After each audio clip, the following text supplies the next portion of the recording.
Hello everyone. तो हम लोगों ने पिछले वीडियो में रिलेटिव डेंसिटी के बारे में बहुत अच्छे तरीके से पढ़ा है। अब हम लोग पढ़ेंगे कि रिलेटिव डेंसिटी किसी भी सॉलिड सब्सटेंस का आर्किमिडीज प्रिंसिपल के थ्रू कैसे निकाल सकते हैं। पहली बात हम लोग जानेंगे कि आर्किमिडीज प्रिंसिपल क्या है। आर्किमिडीज प्रिंसिपल ने ये बताया है कि अगर हम लोग किसी भी लिक्विड में, अगर मान लीजिए ये एक टम्बलर भर के लिक्विड है, इसमें कोई भी सॉलिड को अगर हम लोग डिप करते हैं, ये कोई सॉलिड का ब्लॉक है, उसको अगर डिप करते हैं तो ये जितना वाटर को डिस्प्लेस करेगा इस सॉलिड के वेट के वजह से, जितना ही वाटर डिस्प्लेस्ड होगा वो जो वाटर का वेट होगा और जो सॉलिड का वेट होगा वो इक्वल होगा। मतलब क्या है कि जो बॉडी का वेट है, वेट ऑफ बॉडी जो है, बॉडीज वेट, वो इक्वल होगा किसके? वाटर डिस्प्लेस्ड, जितना वाटर वो डिस्प्लेस करेगा, डिस्प्लेस्ड वाटर। तो ये आर्किमिडीज प्रिंसिपल में कहा गया है। ज़रूरी नहीं कि ये वाटर में ही डिप किया जाए, ये कोई और भी लिक्विड हो सकता है। अगर किसी भी सॉलिड सब्सटेंस को किसी भी लिक्विड में डिप या वाटर में डिप किया जाता है और वो जितना वाटर या लिक्विड को डिस्प्लेस करता है या अपनी टम्बलर से बाहर गिराता है, तो वो जो वाटर जो बाहर गिर रहा है उसका वज़न और ये जो सॉलिड डिप हो रहा है इसका वज़न दोनों इक्वल रहता है। ये आर्किमिडीज प्रिंसिपल में हम लोग जानते हैं। अब हम लोग पढ़ेंगे पहली बात, सॉलिड सब्सटेंस का आर्किमिडीज प्रिंसिपल से हम लोग कैसे रिलेटिव डेंसिटी निकाल सकते हैं। तो इसके लिए हम लोग यहाँ पे एक चीज़ देखते हैं। पहले यहाँ पे एक दिया हुआ है स्प्रिंग बैलेंस, इधर भी स्प्रिंग बैलेंस है। स्प्रिंग बैलेंस के मदद से किसी भी सॉलिड ब्लॉक को हम लोग पहले हवा में मेज़र कर रहे हैं। ठीक है, ये सॉलिड सब्सटेंस जो है ये मतलब एटमॉस्फेरिक एयर में हम लोग हैं, एटमॉस्फेयर में है। ठीक है, ये स्प्रिंग बैलेंस जो है इसमें जो सॉलिड को लटकाया गया है वो किस में डिप किया गया है? सॉलिड को वाटर में डिप किया गया है। तो हम लोग को इसको करने का मतलब क्या है? स्प्रिंग बैलेंस की मदद से हम लोग एक सॉलिड का वेट पता कर रहे हैं, जो हवा में क्या आएगा? W1 आएगा, और वाटर में क्या आएगा? W2 आएगा। अब ये जो वेट होगा और ये जो वेट होगा जो वाटर में डिप किया गया है, ये दोनों में डिफरेंस होता है। ये डिफरेंस क्यों हो जाता है तो इसको समझना पड़ेगा।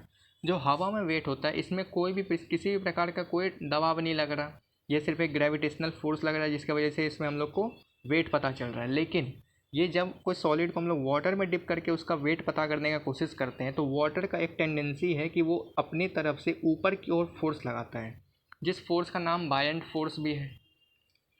इसको अपथ्रस्ट जो लग रहा है, ये जो फोर्स लग रहा है ऊपर की ओर, तो ये जो सॉलिड जो डिप किया गया है इस सॉलिड के ऊपर एक फोर्स लग रहा है नीचे से पानी के, जिसको बायंट फोर्स भी बोलते हैं। और ये जो बॉडी है वो नीचे की ओर फोर्स लगा रहा है। तो दोनों जब फोर्स आपस में मिलते हैं तो ये जब डिवाइड मतलब माइनस करते हैं तो इस बॉडी का जो वेट होता है वो थोड़ा कम हो जाता है। ठीक है, इसी तरीके से ये जो एयर में जो ब्लॉक रहता है और ये जो वाटर में डिप ब्लॉक रहता है, दोनों के वेट में अंतर आ जाता है। ये ज़रूरी नहीं कि ये वाटर में डिप किया, अगर कोई और लिक्विड में रहे तो उसमें भी सॉलिड का वेट अलग हो सकता है। तो यहाँ पे हम लोग एक पहले ले लिए हैं W1 किसके लिए? जो एयर में हम लोगों ने स्प्रिंग बैलेंस की मदद से एक सॉलिड ब्लॉक का वेट मेज़र किया। दूसरा W2 हम लोगों ने वाटर में जब हम लोग किसी एक सॉलिड ब्लॉक को मेज़र किया, उसके लिए W2। अब हम लोग पहले जानते हैं रिलेटिव डेंसिटी। अब हम लोग किसी भी सब्सटेंस का अगर रिलेटिव डेंसिटी निकालते हैं वाटर के, अगर उसमें, तो पहली बात हम लोग को ये जानना होगा कि रिलेटिव डेंसिटी अगर कोई सॉलिड का पता कर रहे हैं तो वो जो सॉलिड है वो वाटर से डेंस होना चाहिए, मतलब कि वो पानी में अच्छे तरीके से अंदर डूबना चाहिए। अगर वो पानी के ऊपर फ्लोट करता रह जाएगा तो वो फिर हम लोग डेंसिटी, रिलेटिव डेंसिटी पता ही नहीं कर पाएंगे। तो पहली बात क्या दिया हुआ है कि उसको वाटर में अच्छे तरीके से डेंस होना चाहिए, अच्छे से अंदर में सिंक करना चाहिए। ठीक है, और दूसरा अगर इनसॉल्यूबल है, इनसॉल्यूबल और सॉल्यूबल दोनों का अलग अलग केस है। ठीक है, इनसॉल्यूबल में कौन सा कैसे रिलेटिव डेंसिटी निकालते हैं और सॉल्यूबल में कैसे रिलेटिव डेंसिटी निकालते हैं वो हम लोग जानेंगे। पहले हम लोग देख लेते हैं इनसॉल्यूबल में रिलेटिव डेंसिटी कैसे निकालेंगे। मतलब जो सॉलिड को हम लोग वाटर में डिप कर रहे हैं, एक टम्बलर है, अगर हम लोग उसको वाटर में मतलब किसी भी सॉलिड को अगर हम लोग इस वाटर में डिप कर रहे हैं, ठीक है, तो ये एक तरीके से इस वाटर में घुलना नहीं चाहिए, मतलब इनसॉल्यूबल रहना चाहिए। ठीक, पहले उसके लिए देख लेते हैं तो इसका रिलेटिव डेंसिटी कैसे निकालेंगे। तो पहली बात हम लोगों को एक वेट पता करना पड़ेगा सॉलिड का एयर में। जैसे हम लोग स्प्रिंग बैलेंस की मदद से हम लोग एयर में वेट मेज़र किए, जो कितना आया? W1 आया। दूसरा हम लोग W2 मेज़र करेंगे। W2 कैसे मेज़र करते हैं तो हम लोग को ये बात हम लोग आर्किमिडीज प्रिंसिपल में पढ़े हुए हैं कि जितना वाटर डिस्प्लेस होता है वो उस सॉलिड के वेट के इक्वल होता है। तो हम लोग इसको एक तरीके से और भी लिख सकते हैं। ये जो लाइन लिखा हुआ है loss of weight of solid in a water, loss of weight का मतलब क्या हुआ? हम लोग यहाँ पे जान रहे थे यहाँ पे कि वाटर एक ऊपर फोर्स लगा रहा है और ये जो सॉलिड का ब्लॉक है ये नीचे फोर्स लगा रहा है। इस दोनों की वजह से इसमें एक तरीके का फोर्स जो आएगा वो मतलब वेट जो होगा वो कितना होगा। तो पहली बात, ये जो ब्लॉक का वेट है एयर में वो W1 होता है, और ये जो वाटर जो इसके ऊपर नीचे से फोर्स लगा रहा है ये क्या हो जाएगा, W2 हो जाएगा। जब इस दोनों को माइनस कर देंगे तो हम लोग को अपेरेंट वेट पता कर लेंगे इस सॉलिड सब्सटेंस का। इसी तरीके से हम लोग इसको क्या लिख सकते हैं, wait of solid in air को हम लोग क्या माने हुए हैं, W1 माने हुए हैं। W1 यहाँ पे लिख लेंगे, यहाँ पे लिखते हैं W1। अब loss of weight of solid, loss of weight of solid in water क्या हो जाएगा यहाँ पे, W1 minus W2, W1 minus W2। ये क्या है, loss of weight of solid in water. जब भी हम लोग पानी में सॉलिड का अगर हम लोग उसको इमर्स्ड करते हैं मतलब डालते हैं तो वो कितना पानी लॉस कर रहा है, और वो हम लोग अगर पता करेंगे तो उसके लिए क्या करेंगे, जो एयर में उसका वज़न था और जो वाटर में उसका वज़न है दोनों को माइनस कर देंगे तो हम लोग को अपेरेंट वेट पता चल जाएगा। अब दूसरा केस क्या है कि अगर वो सॉलिड सॉल्यूबल है लिक्विड में, किसी भी लिक्विड में हो, ठीक है। हम लोग इनसॉल्यूबल के केस में सिंपल सा पढ़ लिए, वाटर का वेट ऑफ सॉलिड जो हवा में होता है और जो लॉस ऑफ वेट होता है वाटर में, उस दोनों को हम लोग डिवाइड कर लेंगे तो हम लोग को पता चल जाएगा रिलेटिव डेंसिटी। लेकिन अगर वो सॉलिड सब्सटेंस सॉल्यूबल है, वाटर में जाके घुल जाएगा तो बात ही ख़राब हो जाएगा सारा। जब कोई सॉलिड को हम लोग पानी में डाल दिए रिलेटिव डेंसिटी पता करने के लिए, तो हम लोग को सॉलिड का पता करना है, लेकिन वो सॉलिड क्या हुआ, पानी में जा कर के घुल गया, तो हम लोग को फिर पता ही नहीं चल पाएगा कि सॉलिड का रिलेटिव डेंसिटी कैसे निकालेंगे। तो इसके लिए एक तरीका दिया गया है। इसका तरीका क्या है कि जो रिलेटिव डेंसिटी हम लोग को निकालना है, जैसे कि हम लोग को सॉलिड का निकालना है और वो सॉल्यूबल है, तो कैसे निकालेंगे, सेम वही चीज़ है। Wait of solid in air, जो हम लोग वेट सॉलिड का होता है एयर में जिसको हम लोग W1 माने हुए हैं। लॉस ऑफ वेट, फिर से लॉस ऑफ वेट का मतलब क्या हुआ, W1 माइनस W2। इसका मतलब क्या है, जितना वाटर डिस्प्लेस हो रहा है, ठीक है, ये हम लोग निकाल लेंगे। और एक चीज़ एक्स्ट्रा आ गया, वो है रिलेटिव डेंसिटी ऑफ लिक्विड। अब वो जो सॉलिड का पीस है या पार्ट सब्सटेंस है वो किस लिक्विड में डिप किया जा रहा है। जैसे कि कोई एक टम्बलर है, टम्बलर में कोई एक लिक्विड फील्ड है, इसमें हम लोग इस सॉलिड सब्सटेंस को डाल रहे हैं और वो जो सॉलिड सब्सटेंस है वो पूरे तरीके से घुल गया अंदर में। तो इस लिक्विड का हम लोग को रिलेटिव डेंसिटी पता होना चाहिए। चाहे वो लिक्विड में केरोसिन हो सकता है, केरोसिन हो गया, डीजल हो गया, पेट्रोल हो गया, कौन सा लिक्विड है, तो उसका रिलेटिव डेंसिटी से हम लोग क्या कर देंगे, मल्टीप्लाई कर देंगे, relative density of that liquid, ठीक है। तो इससे हम लोग किसी भी सॉल्यूबल सॉलिड पार्टिकल का या सॉलिड सब्सटेंस का रिलेटिव डेंसिटी पता कर सकते हैं, ठीक है। अब नेक्स्ट हम लोग जानते हैं रिलेटिव डेंसिटी किसी भी लिक्विड का कैसे पता कर सकते हैं, लिक्विड सब्सटेंस का आर्किमिडीज प्रिंसिपल की मदद से। तो इसमें हम लोग तीन चीज़ जानेंगे। पहला, हम लोग को पता करना पड़ेगा कि वेट क्या है हवा में किसी भी सॉलिड सब्सटेंस का। दूसरा, वाटर में, जो हम लोग पिछले ही पढ़े। अब तीसरा एक्स्ट्रा में क्या आ गया कि लिक्विड का वेट कितना होगा। अगर मान लीजिए वाटर में डिप कर रहे हैं तो वाटर कुछ ना कुछ पानी डिस्प्लेस कर रहा है जिसका कुछ ना कुछ वज़न होगा। अब ये जो तीसरा लिक्विड है इसका ज़रूरी थोड़ी है कि इसमें जितना सॉलिड हम लोग डिप कर रहे हैं तो वो उतना ही सेम अमाउंट ऑफ वाटर जितना डिस्प्लेस करता है उतना लिक्विड भी डिस्प्लेस करेगा। ये जो लिक्विड हम लोग कोई भी लिया है, चाहे वो केरोसिन हो या कुछ भी हो, तो ज़रूरी थोड़ी है, इसका भी कुछ ना कुछ अलग वेट आएगा। तो ये तीसरा लिक्विड आ गया, मतलब लिक्विड सब्सटेंस का रिलेटिव डेंसिटी पता करना है तब। तो इसके लिए क्या फॉर्मूला दिया हुआ है, तो weight of the given volume of the liquid. पहली बात हम लोग को क्या होगा कि जिस भी लिक्विड का हम लोग को रिलेटिव डेंसिटी निकालना है उसका हम लोग को पहली बात वेट पता करना पड़ेगा।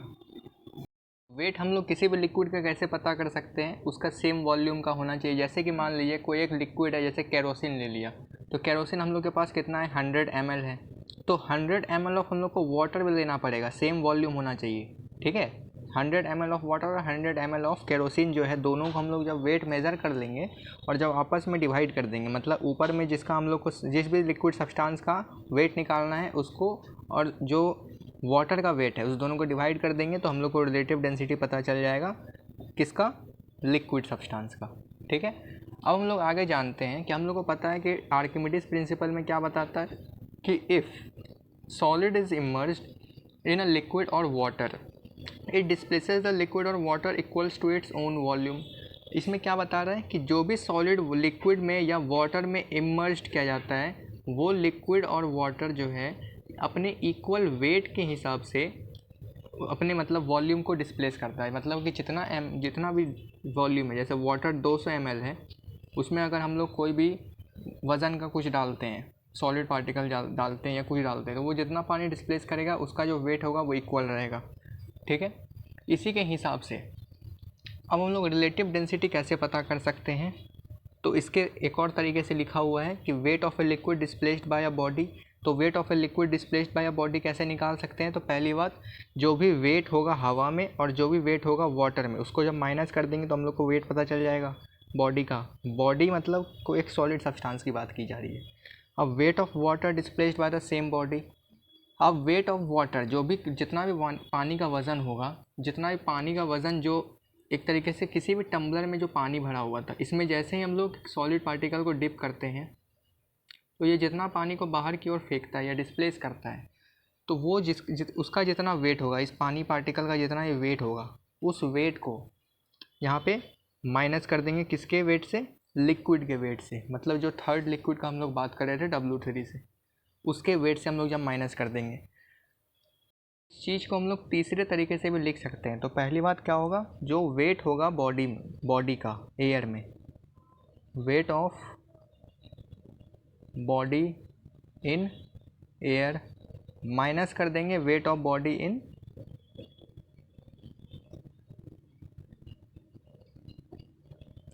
इन वाटर या इन लिक्विड, जो लिक्विड में हम लोग उसको डिप किए हुए थे। ठीक है, W2 इसके लिए बात किया जा रहा है यहाँ पे।